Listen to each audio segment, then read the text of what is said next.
In Overwatch, a lot of maps and metas make several heroes simply the best to play, and even though both teams may have the same heroes, it doesn't mean the matchup is instantly less skillful. Here is one tip for every DPS mirror matchup, making sure you best your opponent in an even match of skills. For more content and guides on these damage heroes and more, make sure to use the link in the description for a GameLeap membership, with a wide variety of experts and coaches to help you achieve more with your favorite heroes.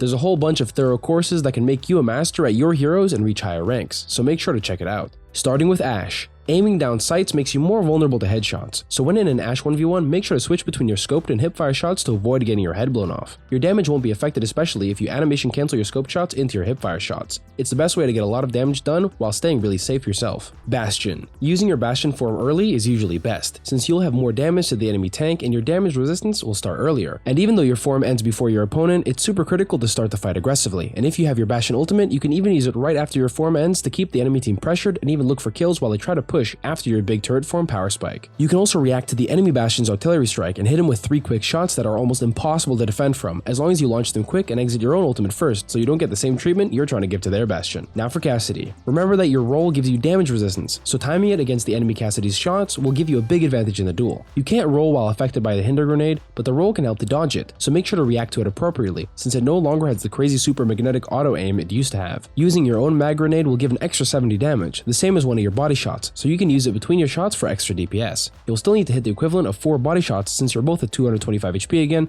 but if you're in a close range duel, adding a melee means you'll only need 3. Echo. Echo duels are usually about getting the focus beam activated first, but the real difference you can make is being aware of the enemy Echo's position, and playing higher up will make it a lot harder to hit you, since it's a lot harder to aim upwards than downwards with the projectiles. So play more aggressive when you have a lot of altitude, and on the other hand, more defensive when you're floating down, as to not get stickied and lasered immediately. The best way to play the Echo duel is to keep an eye on the enemy Echo's position, while still applying pressure to the enemy team, looking for shots on the tanks and stickies on the backline, but still reacting if the Echo is in your area. Genji. Genji duels are a totally crazy ordeal, with the deflect being the biggest difference maker to keeping yourself alive. Only the dash can deal damage to Genji during deflect, so saving that dash for the end of the duel is really important. And just like Echo, being aware of the other Genji's position and dropping from above, using your passive cyber agility will get you a solid advantage. And even though a good Genji will fall back whenever you put pressure on him first, it's always a win to force him out, so you can keep going aggressive while he has to wait for his deflect and dash to come back. Make sure to not be too greedy with your deflect, since because the dash goes through it, if you get too low, you can't save yourself from that unblockable damage. Hanzo. With Sonic Arrow, Hanzo can get important information on hero positioning, and the other Hanzo is no different. Try to send it deeper into the backline so you can not only look for pre-aimed headshots, but also stop the enemy Hanzo from peeking too far. As for the enemy Sonic Arrow, you'll mostly have to respect it, since when it's placed near you, you can definitely wait it out, then respond with your own aggression.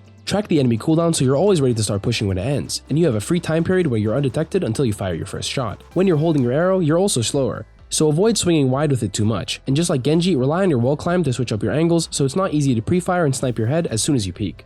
Junkrat. Junkrat mirrors are pretty rare, but the best way to approach the 1v1 is by looking for one-shots with your grenade and the conch mine combo. You can find air shots within practice by knocking your target up, but Junkrats in the sky are also pretty dangerous, so it's best to blow them up on the ground instead. Keep an eye on the skies for a triple mine rollout, since your concussion mine knockback can completely ruin his engage. Riptire also only has 100 HP, so it's easy to pick off with a moderately placed mine, so make sure to save one if the tire is getting close to you.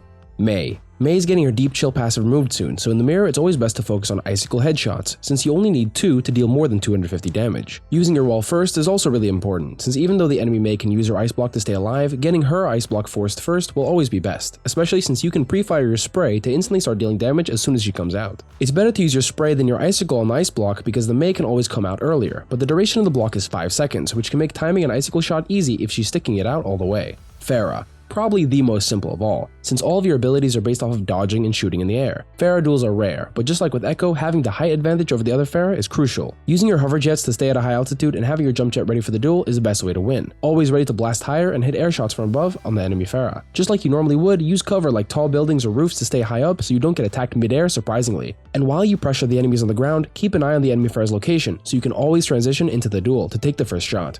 Reaper. Okay, Reaper is actually the most simple of all, since it's even more about just shooting, so awareness is key. Usually you want to avoid the Reaper duel directly, unless you have a speed boost to push aggressively and hit more headshots to force the Wraith form. Because most Reaper duels happen in the front line, use your tank for protection and focus the Reaper down, since the best person to focus in frontline battles with heroes like Mei and Reaper along with the tank is the DPS, forcing their defensive cooldown and then pushing forward with the advantage. Sojourn. Sojourn 1v1s are a lot about skill and hitting your rail shot, but if you're just fighting the Sojourn, all you need is to damage them to 65% rail, which will give you enough damage to one-shot them to the body. In a normal matchup, look to build your rail and use it to catch the other Sojourn off guard from a flank angle, and be ready to track the slide that comes after taking damage. Getting used to the speed of the slide and be able to track it and shooting a rail shot after the jump is also a good skill to have, and not just for Sojourn. Personally, make sure to not blow your slide, since being stuck in the open against Sojourn just allows her to spam the bullets that are hard to dodge with strafing, and then finish you off with a full charge railgun shot. Soldier 76. The soldier who hits the first rocket usually wins, and cancelling your rocket with your heal station will set you up with good burst damage and early healing to keep the duel sustained. Hitting the rocket early can also boop the enemy soldier up, allowing you to track him in the air and burst him even faster than normal. When playing against an enemy heal station, the soldier will want to stay inside it, so adjust your tracking accordingly, keeping it tight within the area since the soldier won't usually strafe too far out of it. This can help your aim stay focused within one area, making for a much easier track. Sombra. Sombra's new changes have made her way more dynamic, but she's able to frontline effectively too, since her invisibility is always automatically triggered. Playing defensively as Sombra is a good idea in early parts of the game, especially since her translocator can't be placed in a spot and teleported to anymore. Holding your hack out ready for the Sombra to uncloak will almost always result in a kill, or forcing the Sombra back immediately. But otherwise, you can look to approach the front line from a high ground angle with your invisibility and mobility to punish her in the front line and stop her from quickly escaping. Most Sombras don't use high ground to their advantage, so use your setup phase to abuse those angles, since it's much better with the rework to play on safer, less committed angles since you don't have an immediate teleport escape.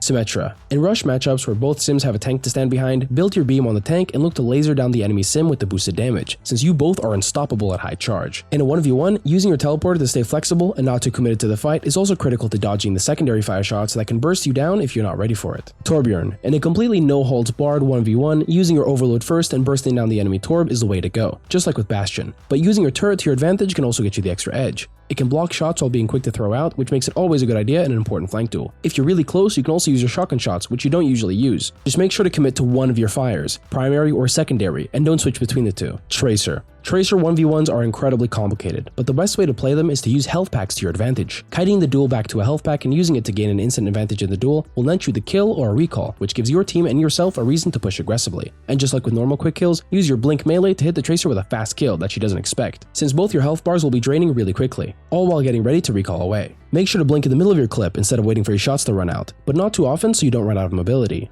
You don't want to be staying in one place for too long, and with well-placed blinks you can easily resume shooting with a quick adjustment flick to your blink location. Holding the shoot button down isn't necessary since you need accuracy and not raw maximum damage to diff the enemy Tracer. Technically, just one clip is more than enough to deal 150 damage if you hit every shot, so make every shot count. Your reload will set you back and give the other Tracer time to breathe and calculate her next blink and recall. And finally, Widowmaker. The Widow duel is crazy skill-based, just pure mechanics, but make sure to ask your team to ping the enemy Widow anytime they can. Good players will do this anytime they see her, especially tanks, but otherwise, switch up your angles with grapple shots to quickly look for an advantage. And in some funny angles, you can even use your meta mine to block headshots for you.